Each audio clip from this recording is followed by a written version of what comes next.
tuned in to RBLR, the home of Tampa Bay's Reveler Sports.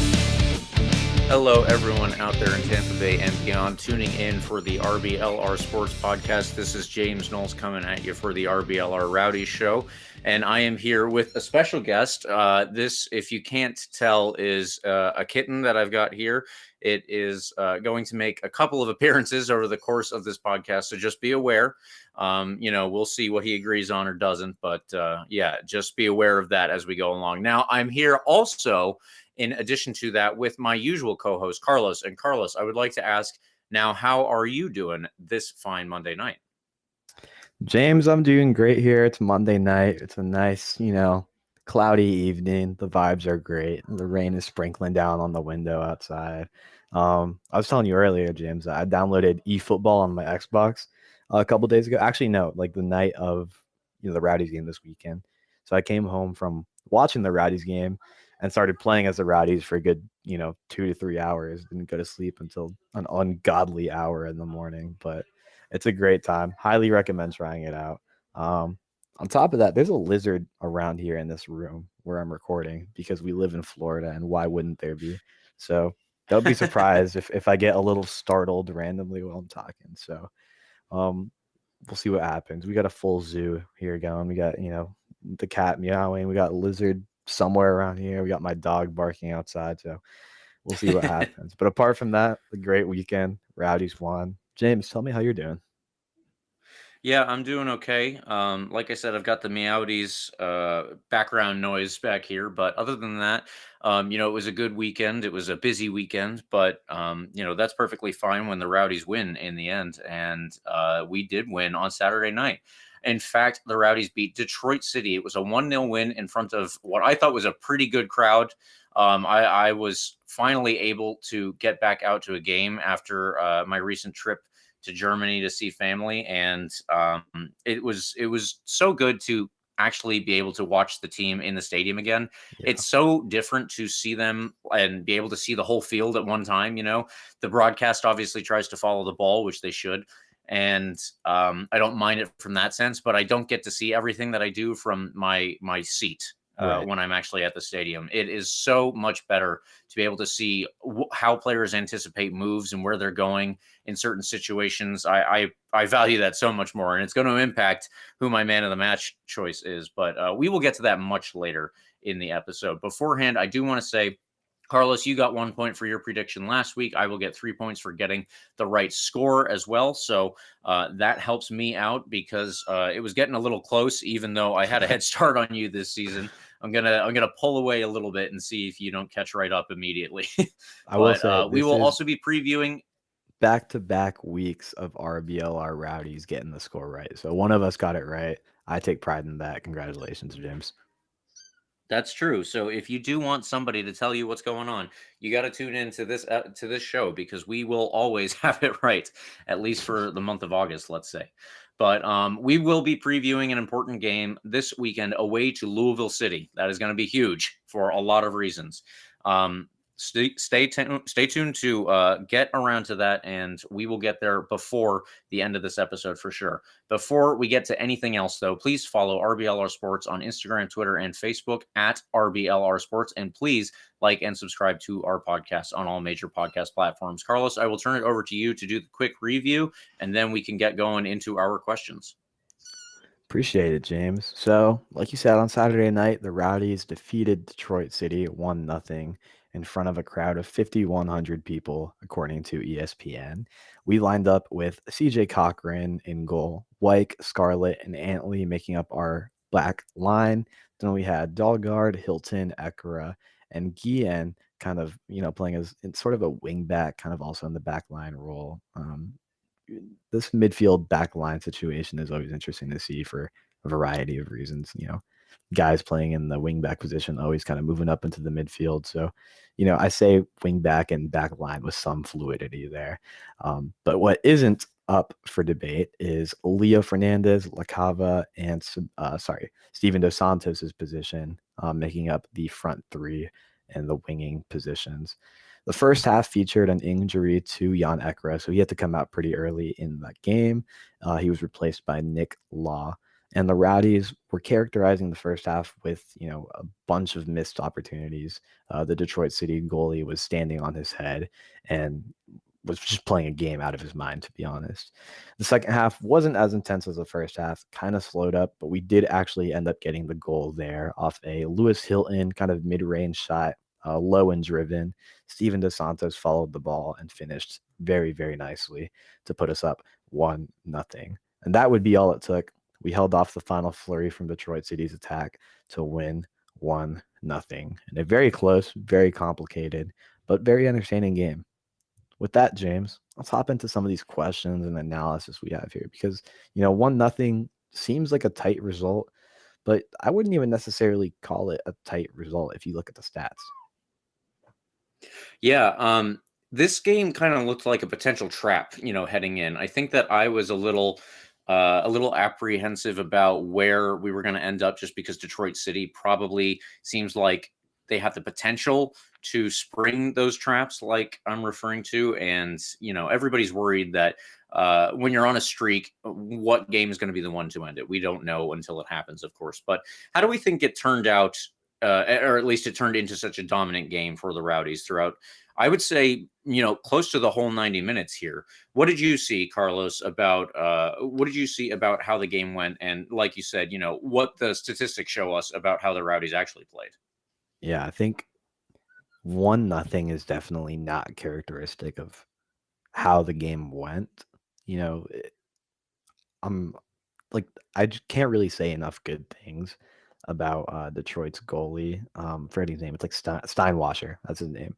I mean, he really was. I'm going to pick a Rowdies man of the match later, but I think Steinwasser is in reality the true man of the match here. He played out of his mind. He was making crazy saves left and right. And if it wasn't for him, he single-handedly kept Detroit in the game because we would have been up easily, I think 3-0 within the first 15 minutes. Jan Ecker had a really good chance that went low into the corner or sorry, that went high into the corner and Steinwasser made a crazy save and Dahlgaard off a corner. The ball fell out to him. He just raped a crazy shot. Steinwasser again made an impressive save. I think Steven DeSantos even had a really open chance, and I'm forgetting exactly when that was, but I know we had at least 3 or 4 clear chances within the first 20 minutes. I wouldn't be able to tell you why that was necessarily. It just felt like Detroit came out of the gates a little bit on their heels. Like they kind of expected to be, defending most of the game, which is not something I expected. Detroit's a pretty good team, and I expected them to be one of the teams like Pittsburgh, like Memphis, that comes out and tries to score a goal early. They try and put pressure on early, but Detroit played a game similar to some of the lower table teams in that sense that they kind of came out playing for a draw almost, which again is not necessarily a bad strategy if you're playing a team, as deep and as talented and as on a crazy streak as the Rowdies.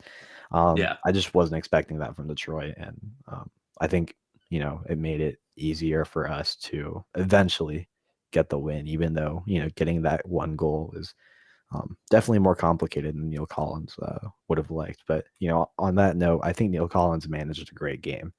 There were some challenges, obviously, because we were putting shots on goal. We were putting shots over the goal, and they weren't going in. I think the official number was 29 shots for the Rowdies, almost 30 shots for the Rowdies, 9 of them on target. 14 of those shots were inside the box, and 15 were outside the box. So we were mixing it up, too. I mean, we weren't just ripping shots from outside. We were penetrating, getting into the danger zone in there. And, Neil Collins, I think, made a relatively surprising move going into the second half by bringing on Dayon Harris for Jake LaCava at halftime. And Dayon immediately comes in and starts creating some dangerous opportunities on the wing. And I think, I thought that was a great move. It, felt right for the game and the flow of the game. And so I think as a whole, we played well, and I'm pleased with the performance. Obviously a few missed chances, but I would toss that up more to, Steinwasser playing a really, really great game than our attack, not being able to finish. Yeah, I think For one thing, Steinwasser obviously did have a great game. He has a great name as well, but he did have a great game in net. I think you and I definitely, when we talked about Detroit, we weren't expecting this. I don't know, like everybody back in a defensive shell kind of positioning Yeah. they had. It really came down to the way that the Rowdies were trying to break them down, and ultimately, they just sat so many players back that what it turned into is the Rowdies could have, cross after cross after cross, it seemed from my Hmm. positioning. And then from there, it turned into the quality of our finishes. And ultimately, Steven Dos Santos was able to get a goal in the game. But, I don't necessarily think that the quality of our finishes also did match the quality of the crosses going in all along, as much as I agree with you. Like you said, Steinwasser did still have a very good game, regardless of any of those kinds of things. I would also point to, when he brought down Harrison, I was a little worried. Is Jake LaCava injured? Is there a reason behind that? But it doesn't appear as though there's anything going on with Jake LaCava, so that's good. Hmm. I think he just wanted to switch up the way that he was having us attack from the wings. And, it obviously paid off in the second half because we did get the goal. But I think that Dayon Harris just offered something that Detroit City were a little less able to handle Hmm. because, almost all the game, they had one striker sat up top on like Jordan Scarlett as our center back, trying to receive a ball every so often and keep it so that reinforcements could join him, but that was really never happening because it just wasn't, there wasn't enough help for that Yeah. guy up top, which is good positioning on the Rowdies. But I think it was also Detroit City, sticking to this defensive unit so much that they ultimately hurt themselves in the attack until the very end of the game, which is something that we will Yeah. talk about a little bit more as we go along here. But beforehand, I do want to talk about a little bit more how we try to break them down with these crosses. So the ability of our fullbacks and our wingbacks to interact is so important, and you could see the way that especially Lewis Hilton was involved in finding them. I think that everybody's pretty used to Lewis Hilton being the central linchpin, and he would cross the ball to a wingback who will cross the ball to or cross the ball to one of the fullbacks who will then give it to a wingback, so on and so forth. So, with all of that being said, what did you see in this game, Carlos, related to how our wingbacks played? I thought Lawrence Wyke and Connor Antley were both heavily involved in their positions, while as well, Sebastian Dalgard, Aaron Guillen, Dayon Harris, all of these guys who took up these wingback roles at different times, they were heavily involved on top of that. Hmm.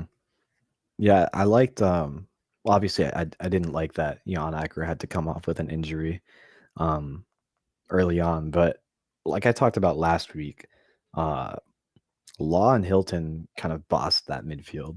Uh and like you said, they're kind of a huge role in that, finding our wingers, finding our wing backs, finding our fullbacks, and putting them into space. You know, they've played a huge role against Detroit in that case or in that role. Um, and I think Dalgard was the one that kind of impressed me the most on the wing against Detroit. He's been playing well all season, but this game in particular, it felt like he definitely deserved to be on the stat sheet with an assist or a goal or something because he was constantly breaking down Detroit's defensive mids and their back line on the wing, and it was just really fun to watch. So I think Dalgard and that connection with kind of Wyke on that side of the field was really fun to watch. And I'm definitely disappointed. And I talked to Dalgard a little bit after the game, and he expressed how like annoyed he was that he couldn't get on the score sheet, especially with that crazy shot off the corner. That Steinwasser made a great save on, and he almost drew that penalty too. I think it was kind of like it was later on in the game. Um, I wouldn't have said it's a penalty personally, but there was an argument there for that. Uh, so I think I say that just to kind of characterize like, my star of the wings in this game against Detroit. But I mean, Antley had a great game kind of from the fullback spot. You know, like I touched on Wyke here. Wyke had a fantastic game from the fullback spot. Just manages to get up and down the field so well and gets back on defense so well. Uh, and again, I think it all comes back to Hilton and whoever his center midfield partner is on the day. However they play kind of, I think, determines how well our wingers play. So again, I'm just happy with the performance overall. I think everybody played well in that midfield position and on the wings. The ability to get the ball up to Fernandez on the wing and Lacava on the wing is incredible. There's a lot of great interplay. So yeah, I mean, nothing bad to say about the play on the wing. It was just really fun to watch. Yeah, the only, like you said, the only thing that I would count as a negative Mhm. with relation to the play coming from the fullbacks and the wingbacks is the lack of end production. Otherwise, it was Right. brilliant. I loved seeing, as much as we were doing, I loved seeing all of these guys taking all of those options and Mhm. being able to not just get the crosses off. It's not easy to get a cross off. I don't want to describe it that way. It's not something that just anybody can do, but to get yourself in the position where you always know when to get that off, like Mhm. that's I think even possibly a bigger skill. Yeah. You need to be able to hold on to the ball if somebody's on you, and then you need to be able to give yourself enough space that you can actually get off a quality cross. And I think that we're doing that. What we are possibly doing though with these crosses is just maybe not getting enough people on the end of it. Sure. And I think that it's possible that Jake LaCava and Leo Fernandez, as much as they are important in their roles, maybe do not always follow up when we have a cross come in as much as I would like them to with these late runs into the box. That was something that I think Lawrence Wyke did really well when he was in a midfield position. But things obviously have to mesh, and people have to get used to the roles that they're playing. So Yeah. along all of these lines, do you think, Carlos, that we're possibly too reliant on crosses and playing down the wing, especially in games like this where it's very hard to break a team down? Yeah, that was one of my main concerns, uh, especially watching the first half because, like, I mean, like we talked about, it felt like we were dominating. The goal was coming. I don't know. It should have felt like it felt like we should have been up by like 3 goals, like I've said. Um, and the thing that always scares me when I'm watching a Rowdies game and it's tied like that going into the second half, um, it was a problem a couple of years ago, I remember, and maybe the year before that as well. It just felt like sometimes we would almost exclusively play down the wing and just whip in crosses until somebody gets on the end of it. Um, that's why I remember, like, watching guys like Malik Johnson when he was on the Rowdies was super fun. And even Leo Fernandez when he was playing kind of in that wingback role was super fun to watch because they kind of broke that mold and they were willing to, you know, drive it in a little bit, cut in a little bit, penetrate the back line and rip a shot themselves if they can. Um, and at the end of the day, I mean, some of that creativity, some of that individual moment of brilliance is what we needed to win the game against Detroit. Because obviously, we whipped in an infinite amount of crosses. We got 15 corners on the day. 15. Yeah, and our goal didn't come off of any cross, any corner, anything. It came off of Lewis Hilton seeing some space and just saying, "Well, I got the space. Let me just rip it." And he ripped that low-driven shot, and Steven Dos Santos did a really, really great job of following the ball, being in the right position like a good striker should, and Exactly. finishing it well. So in this game, it felt like we were a little scared of individual brilliance, kind of making something happen in the middle, driving the ball in. Uh, and I think that's also a testament to Detroit's defensive ability as well. You know, I'm not trying to just say that we didn't play well. Detroit played really well defensively. If you look back, especially the first half when they were much fresher, I think the humidity started to get to them in the second half. They were a little bit more sluggish, but in the first half, these guys were moving like as a full unit. The whole team was shifting left and right as the ball moved, like really, really in sync. It was really impressive to watch, especially as like somebody that likes the defensive side of soccer a lot because that's what I played. Um, that was fun to watch. It was a little frustrating as a Rowdies fan, but you couldn't help but be impressed. Yeah, I think that's a good way to put it. Yeah, and so in this game again, it did feel like in some situations we were a little too reliant. on crossing it and just whipping in the ball and hoping somebody's there. I think a player like Dion Harris is really good to bring on in the second half because, like I said, and like we've seen in the past, he's willing to beat a defender one-on-one, dribble the ball on a little bit, make something happen. Kind of like Dalgard, very similar on that side of things. Maybe with less of a shot like Dalgard has, but Dayon Harris, I think, has that skill to kind of, like you said, James, when you were speaking a couple minutes ago, like knowing when to cross it, not just whipping in across and hoping somebody's there, but holding onto the ball, beating a guy, and waiting until that right moment to find a guy like Steven Dos Santos with his frame in there. So maybe it's not that we're relying too much on crosses, but that we're whipping in too many crosses too carelessly. So again, at the end of the day, we needed a moment of brilliance from Lewis Hilton and Steven Dos Santos to break down that Detroit defense. It wasn't on the wing, even though it felt like it should have been. So yeah, but we'll see how that plays out in the upcoming games because I mean we're going to preview this game against Louisville in a little bit, but I mean after that we have a tough game against Colorado too in Colorado Springs. So tough games coming up, and we're going to see if this play style holds up against these kind of teams. Yeah, I'm interested to see exactly what the tactics are. Obviously, I mean, that's what we talk about every week. But Right. It's interesting when you have a team that bunkers like Detroit City chose to do, and then Yeah. you have teams like Louisville City and Colorado Springs coming up in pretty quick turnaround here that obviously are going to give the Rowdies a much different playing field to have to work against. So there are two questions here that I think kind of mold to each other, and I'm just going to put them to you together here. Obviously, we have talked about this game, mostly how the Rowdies were missing a lot of chances that were, pretty good to okay. Obviously, there is a quality to some of them where the whole crowd is standing up and they're about to put their hands up and scream, but then unfortunately it goes wide or hits a post, whatever the case may be. And why is it that we talk about this so much? And on the other end of that, I want to take it back to the goal that we did score with Steven Dos Santos is warming up again this time of the year, and what does that mean for us when this is something that we talk about as often as we do?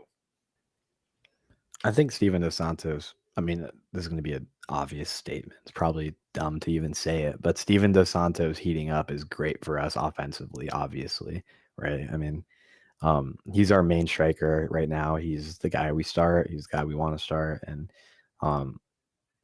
he's been on a hot streak. I mean, to say it simply, he's been playing well. He's been scoring goals when he's on the field.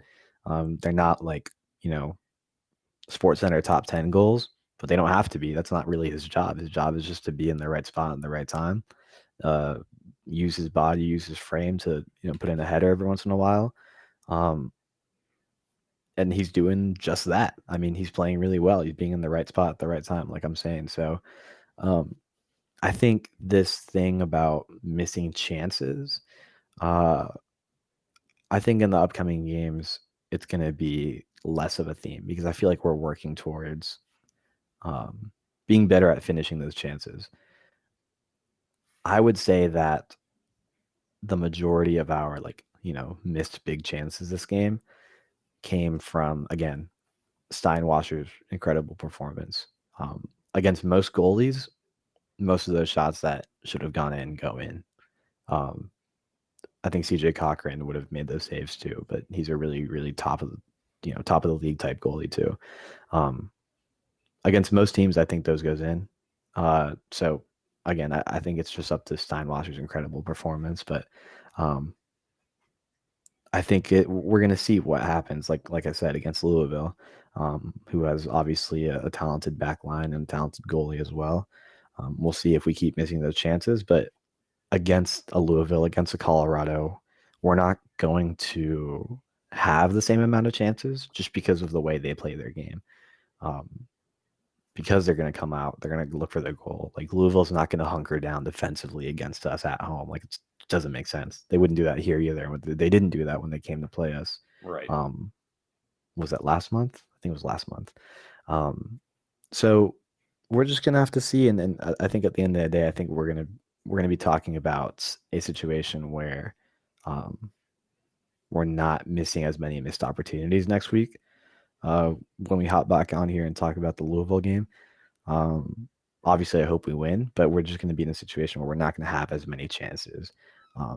So those chances are going to have to go in, and I think they will. I think Steven Dos Santos is getting hot at the right time, and obviously Leo Fernandez has been playing great. A big factor is going to be Jake LaCava, because comparatively to the rest of the season, these past 3 games have been slower for him. Not getting on the stat sheet with assists or goals or anything like he has been most of the season, it feels like. This game in particular, he kind of struggled to get around the Detroit defenders. He tried to take a couple on one-on-one, and Thought Mob says that he didn't have any, successful dribbles by them. So I think Jake LaCava is going to be a huge factor in how many chances we create. Sorry, I feel like I'm getting into the preview a little bit here, but it's an important note here because I think it's going to determine how many chances we create and how effectively we finish them. We could have had even more chances and probably more goals if LaCava, played like he has been most of the season. But an off game for him. It's all right. It happens. And I think we're gonna have to see how it plays out against Louisville. It'll be fun to watch for sure. Yeah, I think those are all very good points that you bring up. First of all, Jake LaCava, very important player over the course of the season, and he'll come back around at some point in terms of goals and assists. We just don't know exactly when that is. It's my favorite line, being a striker is, it's like a bottle of ketchup. Every so often you're going to get a huge pile of it, and sometimes it's not going to come very much at all. So that's what it's going to be like as a striker. And I think that Jake LaCava is just going through it's not even a rough patch, because he's obviously still playing very well and being very important to everything that we do. But in terms of the actual stats, obviously that is what we're referring to right now. But yeah, it's good to note that, as many chances as we missed this game, let's not put our hands up like start praying to God that we need to get some goals again, and making sure that we do every good luck charm before the game or anything like that. The games all prior to this past one, we were scoring multiple goals. Yeah. And Neil Collins said in one of the previous press conferences that striking and finishing is actually one of the things that they've been working on in practice with John Stead, the assistant coach, who was, as most people know at this point, a high-level striker in England. He even played in the Premier League for a little while. So he's obviously got some pedigree to him. But they've been working on that, and I'm not too worried about it, even if this game might have been an outlier in terms of our ability to get that finishing done. So I think that will do it for our questions and analysis, unless you've got anything else, Carlos, before we move on to man of the match. I do not. I think it's a great point, though, to bring up. Our past 6 games before this game have been multiple goal games. So, yeah, we're definitely not in a goal slump or anything. Neil Collins said this earlier on in the year. I remember reading a quote from him in one of the recaps. He was talking more about our defense and kind of the inconsistency there with our back line earlier on in the year, saying that we're going to have to learn how to win some 1-0 games occasionally. Like, they're going to come up, and we need to be able to shut out the other teams and win those games. And this is one of those games, and they're going to come up. You're going to have to be solid defensively. And even though Detroit didn't have a ton of chances, they had some dangerous chances. I mean, they didn't, just sit back the whole game. They had some really good counterattacks, and CJ Cochran made a couple of great saves, and our back line kept up really, really well. So I think that's kind of the closing note on my side of things. Definitely a great performance defensively, as much as we've talked about the offense. I think it's worth bringing up the defensive performance here and CJ Cochran's continued good run of form here. Absolutely. It was his 5th clean sheet of the year, as long as the spreadsheet that I had been keeping all along is also accurate. We'll have to, I guess we can double check that one, but I'm pretty sure at least that is where we are. So let's do our man of the match. I'll do mine quickly here, and then I'll turn it over to you, Carlos. I was going to have Jan Ekra as my man of the match until he was injured and went out.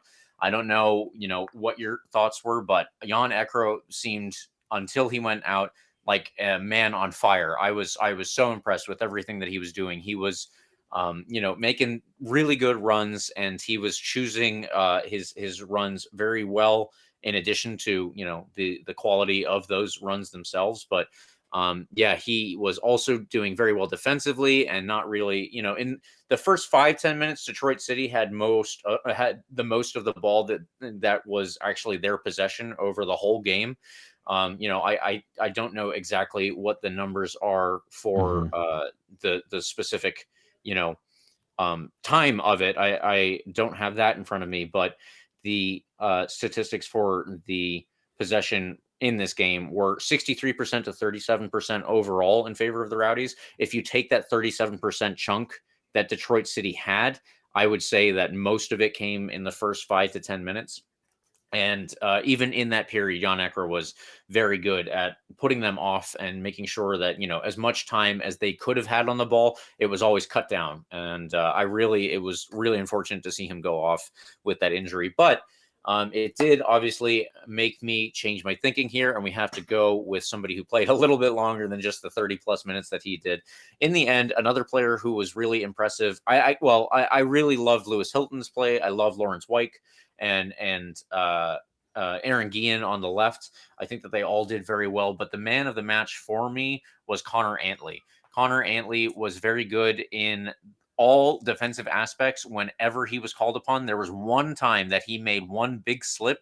It was literally in the last 5 minutes in stoppage time, where he anticipated a pass and he stepped forward to get in front of the player that he was marking. Unfortunately, he missed it, and the pass went through.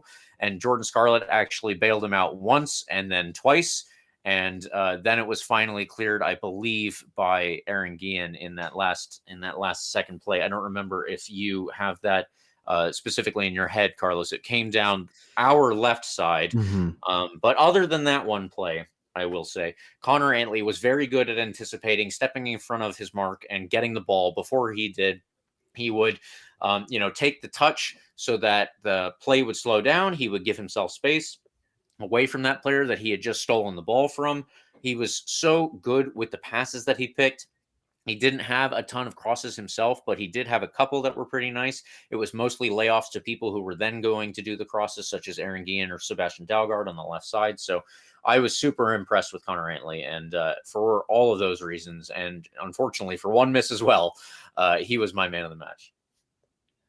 Yeah, that's a solid choice for sure. I mean, it's hard for me to pick, one of our attackers in the 1-0 game. So I'm going to pick Ekra's midfield partner in Lewis Hilton. I think for a second week in a row, I'm taking Lewis Hilton as my man of the match. Yeah, I mentioned it earlier. He bossed the midfield with Nick Law.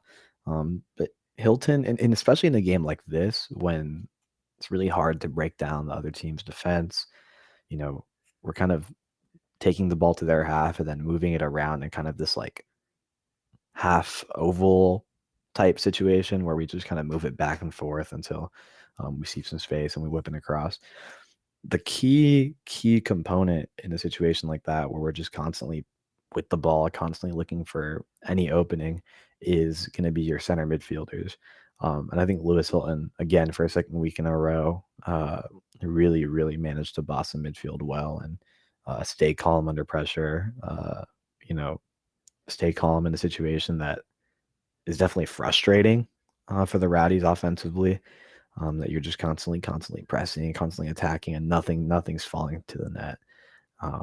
But Lewis Hilton and Nick Law as well, he'll be like my honorary second man of the match, I guess. These guys have been really, really impressive in their kind of newish partnership. So again, we mentioned this last week, could be a duo we see a little bit more going forward. And I think Lewis Hilton is kind of, the head center midfielder in that duo. And he proved it again this week against Detroit.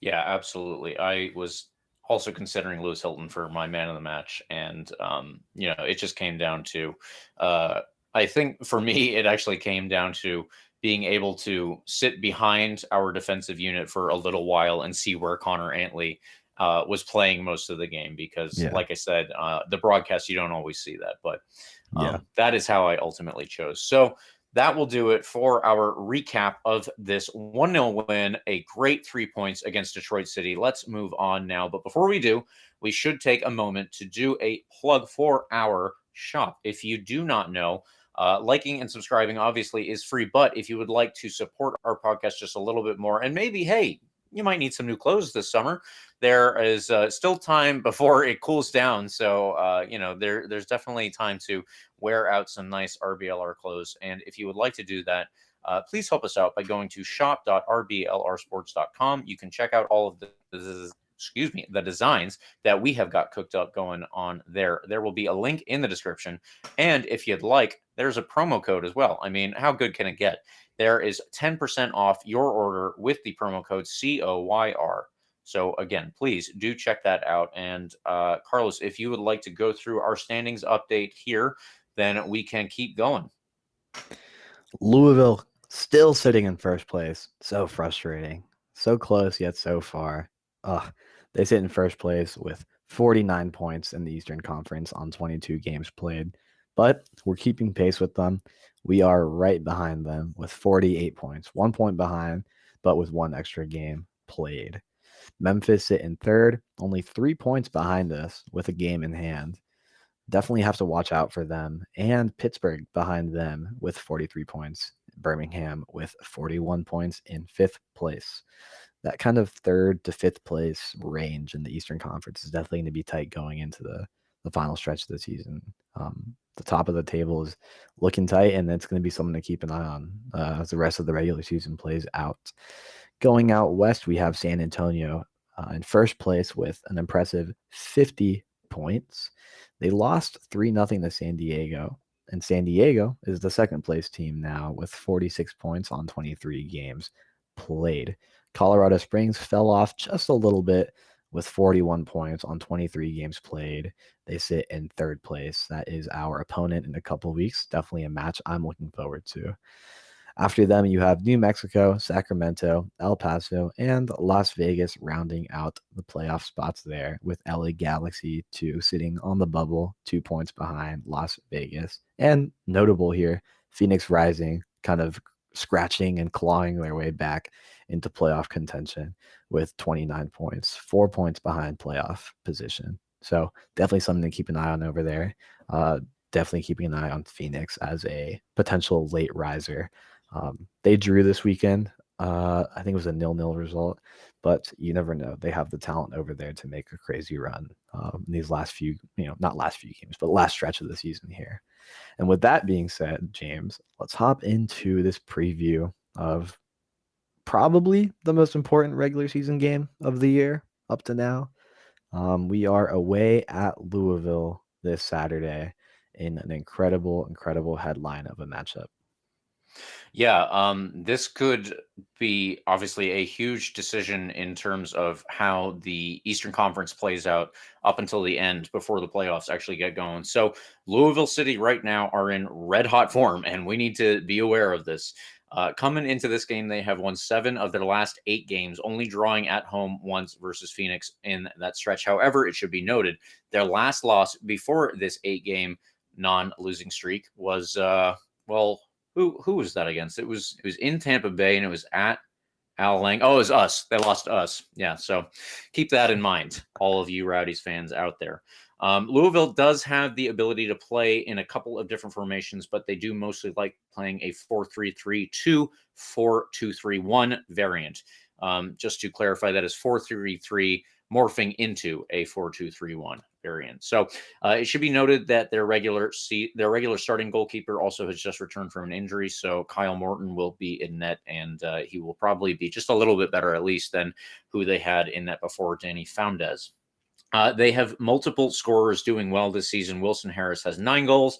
Brian Ownby has 8. And Enoch Mushagalusa, sorry about tripping on that one, he has 7 goals. Sean Toch also has 6 goals. It should be noted, though, he is a central defender. 3 of them are from penalties, so I don't think that he is regularly someone that we need to keep an eye out on, other than set pieces and, obviously, penalties.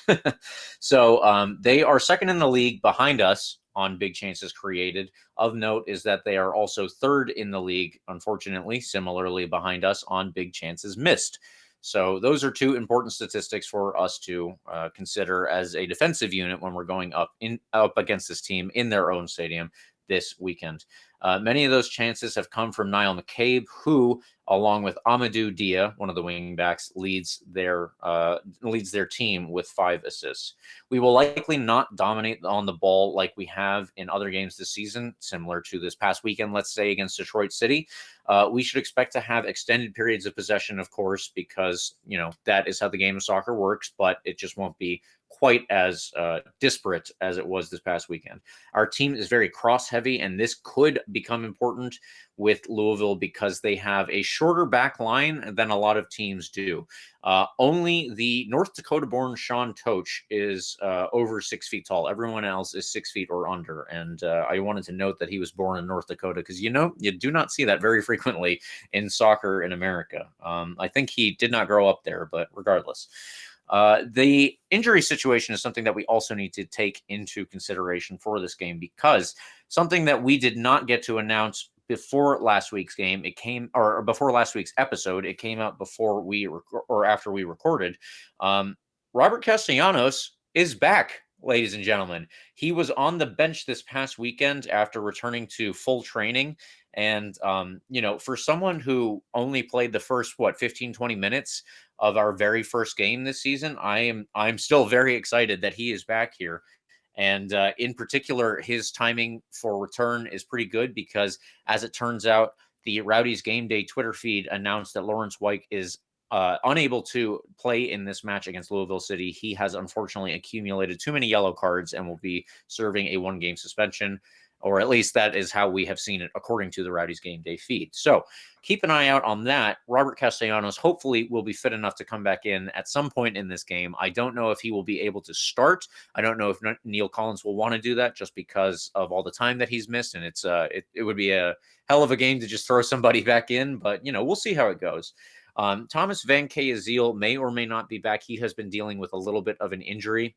And last week, we got on the pregame press conference, that he was, going to be a decision leading into the game.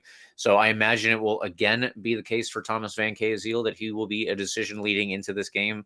And we'll just have to see if he makes it onto the team sheet or not. Jake Arman does continue to be out. One of the unfortunate things that I saw from being able to attend this past weekend's game was that Jake Arman has a big old boot on his foot. And I don't expect that he will be back, unfortunately, anytime too soon.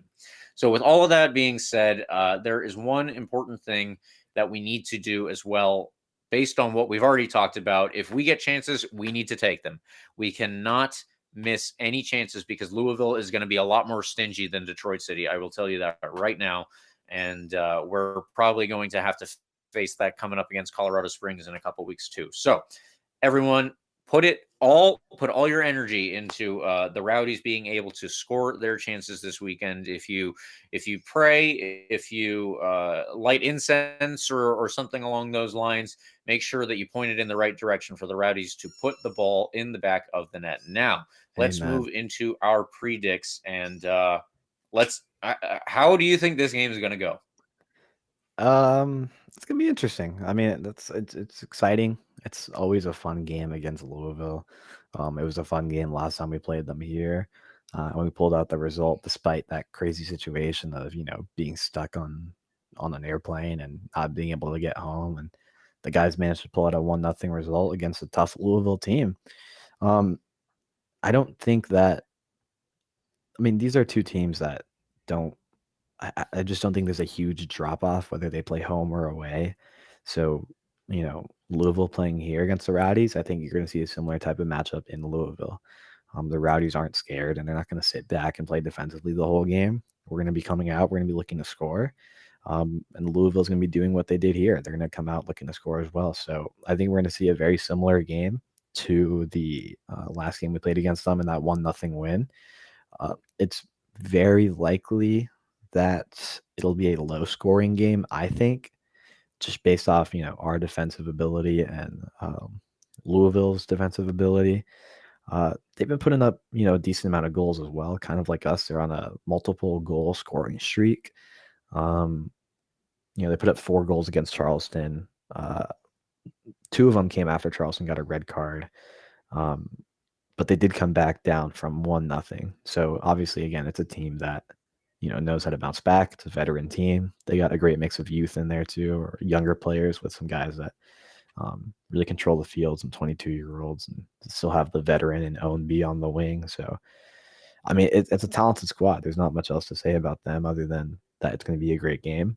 Wilson Harris at the striker position has been playing really well for them. And their winger against Charleston played a great game as well. What's his name? You mentioned it. Musagalusa. I totally butchered that. Mushagalusa, I think. Yeah. he played really well against Charleston, but again, Charleston was down a man for the last 30 minutes.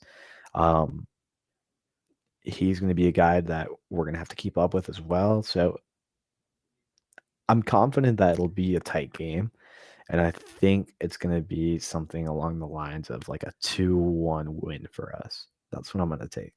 I think we match up well against Louisville. I said it last time we played them. Our defense matches up well against their guys. Like you said, we're a bigger team. If there's a game to rely on crosses, I mean, hell, this would be the game to do it. Throw in Steven Dos Santos into the mixer and whip in some good crosses, and then we're in business. I think, even LaCava, if he can get into the box, is going to be a pretty good threat with some crossed balls in there. And I think they're going to be a hard team. It's going to be a team that's hard to break down through the middle for sure. I think their weakness is on the wing. I think we're on the wing defensively. I think we can exploit that and take a 2-1 win away from Louisville. I really like that. I'm not sure that I'm there with you, but I do really like the idea of it. What I'm going to take for this game, I've been thinking this one will probably end up a draw, and I've been thinking that for a couple of weeks here. So I'm going to take 1-1 against Louisville City. Also a very fair result. I mean, it's I just see it being a very tight game. It's going to be a game where I think the first team to make a mistake is going to be the one that goes on the back foot. Yeah, I mean, these are obviously the Rowdies are a team that doesn't make too many mistakes, especially defensively. Louisville is the same thing, but I think just player to player, matching up individually against these guys, I think we have a more talented squad, a deeper squad, and I think we have the chemistry now, more than halfway through the season to go out there and do our thing. At the end of the day, it is another regular season game. It's against the team ahead of us in first place. But I know these guys are super confident, and especially after some of the headline performances that we've had against Louisville in past seasons. We're going in there not like in the past. I think, especially when they were playing at a slugger field, we'd go in there hoping for a draw, expecting a loss, even though we had good teams back then too. Now we're going in there with better teams, with a better squad, a deeper squad, expecting to win. The boys are expecting to win, I'm sure. And I think a tie, like you said, is very likely, but I'm feeling a 2-1 win in a tight game for sure. All right. Well, I'm still pulling for your result as opposed to the one that I chose. But that will do it for our preview of this game against Louisville City. Everybody tune in and watch if you can. It will, if somebody does win this game, they get 3 points, and that has huge implications for who ends up on the top of the Eastern Conference. And it will likely affect who ends up at the top of the Eastern Conference at the end of the season. So, please watch them and send the Rowdies all your best vibes however you can. So that will do it. And Carlos, if you would like, please take it away for our lovely named Extra Time segment. For sure, James. So one of the things I wanted to do here, throwing in some content into our Extra Time segment, I was checking in with Timmy Mel's performance and Ryko Rosaranda's performance in their respective clubs right now. Timmy Mel has been playing really, really well for Chattanooga Red Wolves. He was the highest rated defender on their back line in a really, really great performance in a 5-1 win versus Greenville.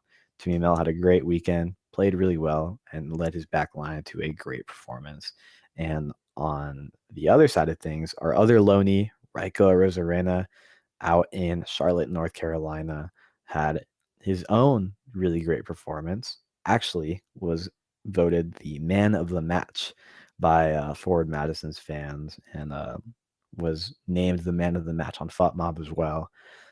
Not often that you see a goalie actually get, the stats to back up a man of the match performance. I said Steinwasser was my man of the match in this game against the Rowdies for Detroit because he made a ton of great saves, but FOTMob didn't give that title to him, but they did give it to Raiko Rosarena in his game against Charlotte.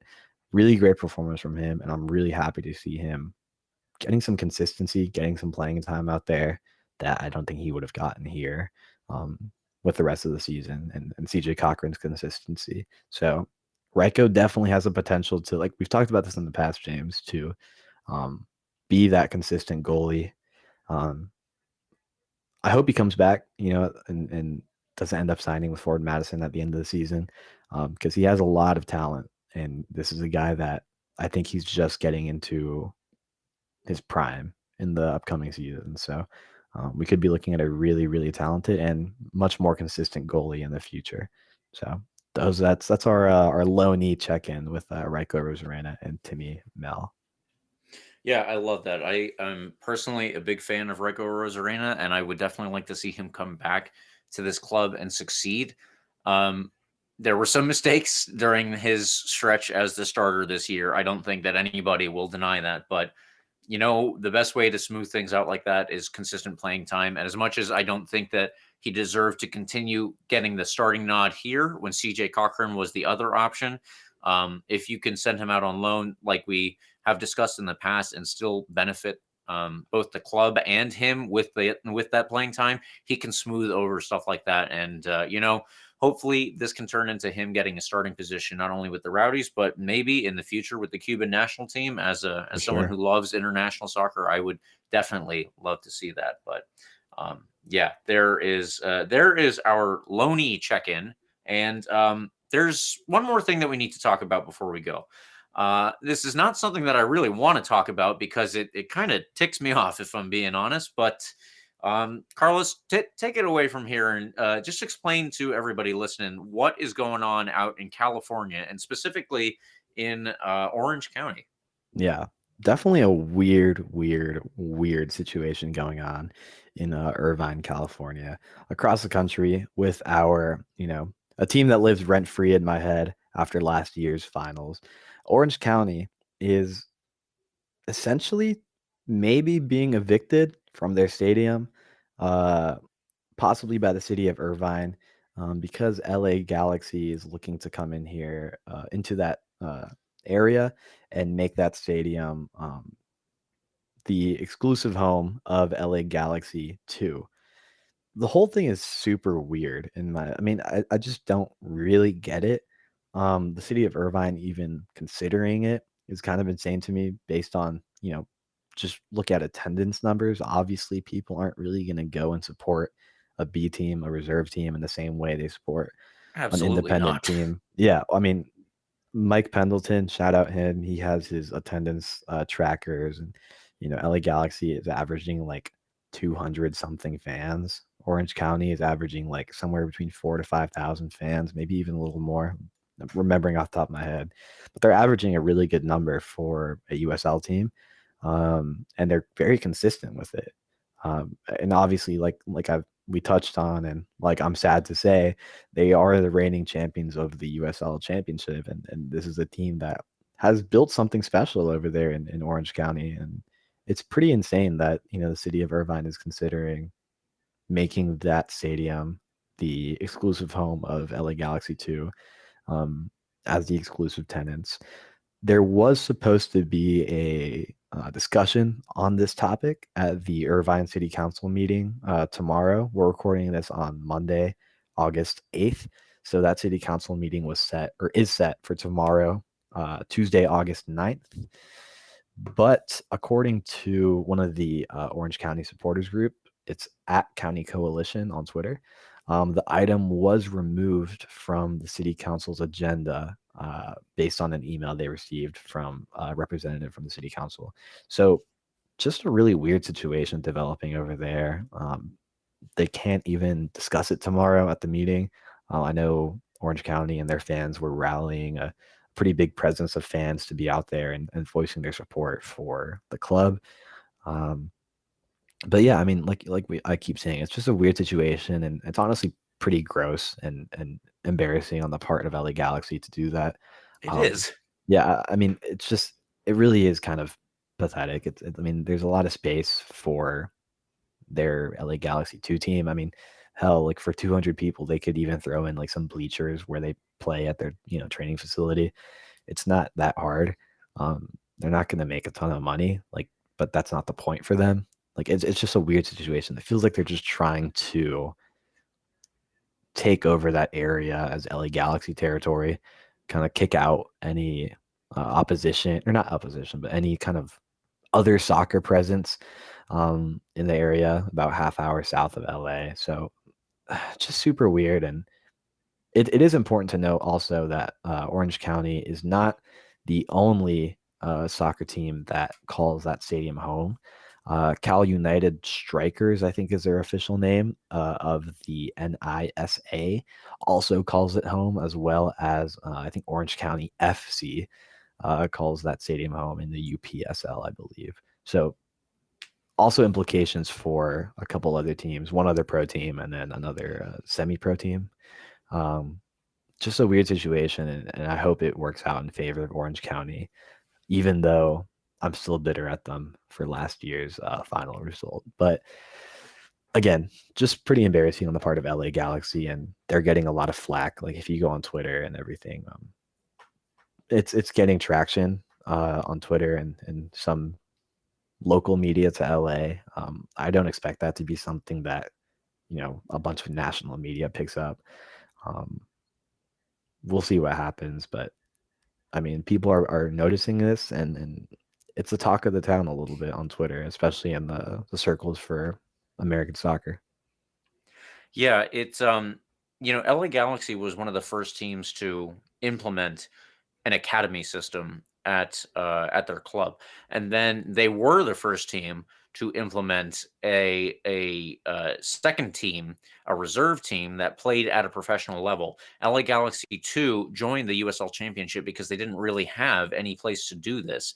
There used to be an old MLS reserve league, and then that went away. And when they had all these academy players who were turning too old to play in the academy, but maybe weren't quite there in terms of getting MLS minutes every single week, where did they turn? They turned to the USL Championship. And it seems in some intervening years that MLS has kind of looked upon what was a pretty substantial partnership for several years and just spat on it. I really don't get it.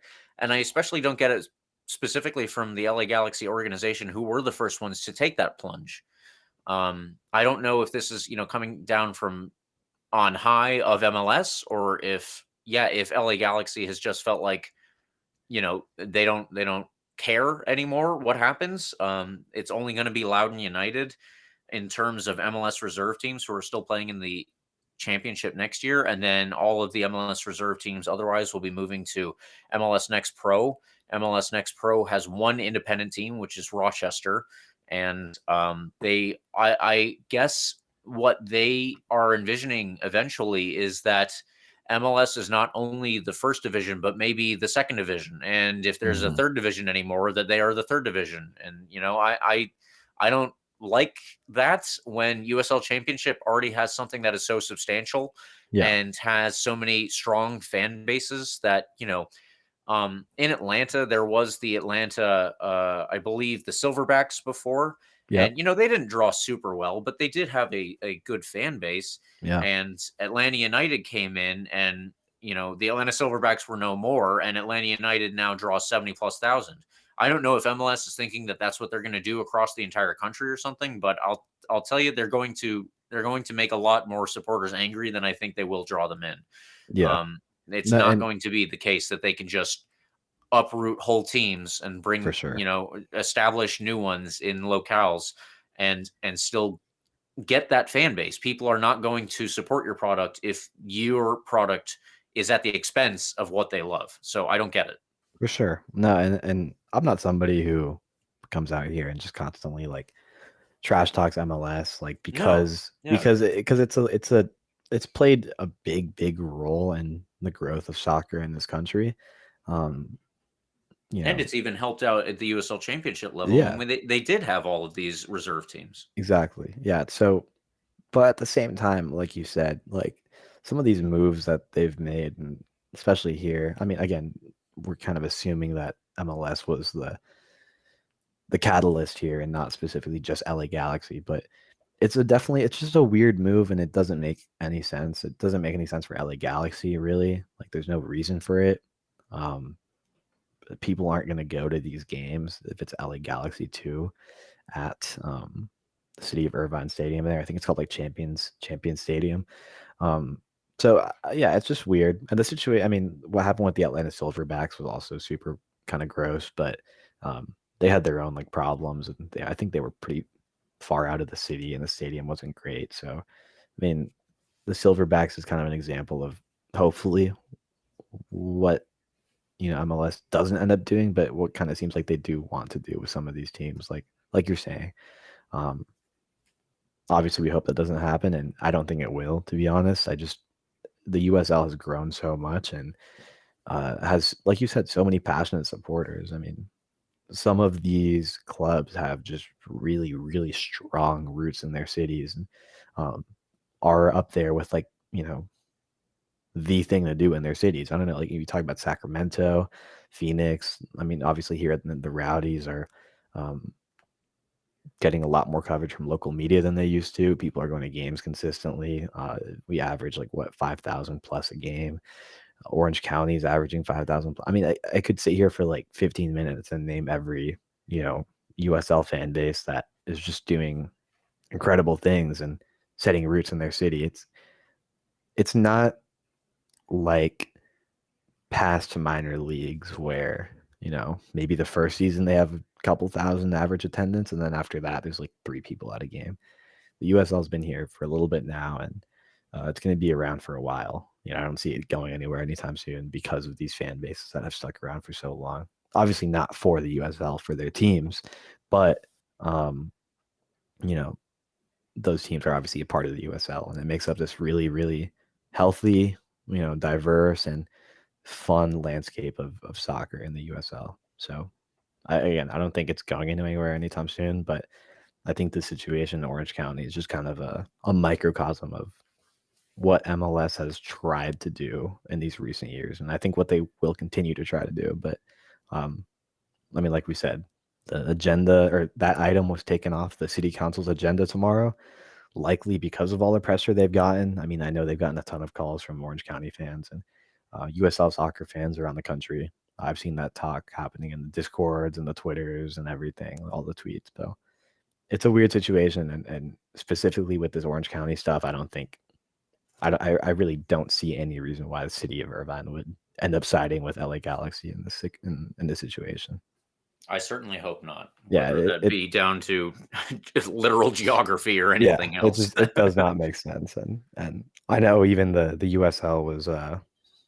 I saw Orange County put out a statement. They said like the USL is looking into whether LA Galaxy is violating some sort of some legal jargon. I don't know. I'm not going to law school right now, but yeah. So there's a lot of factors at play here, and we'll see what happens. But it's weird and it's gross. I mean, that's all you can say about it. It's Yep. gross. It's ugly, and definitely shame on LA Galaxy for this. And yeah, hopefully it plays out in Orange County's favor.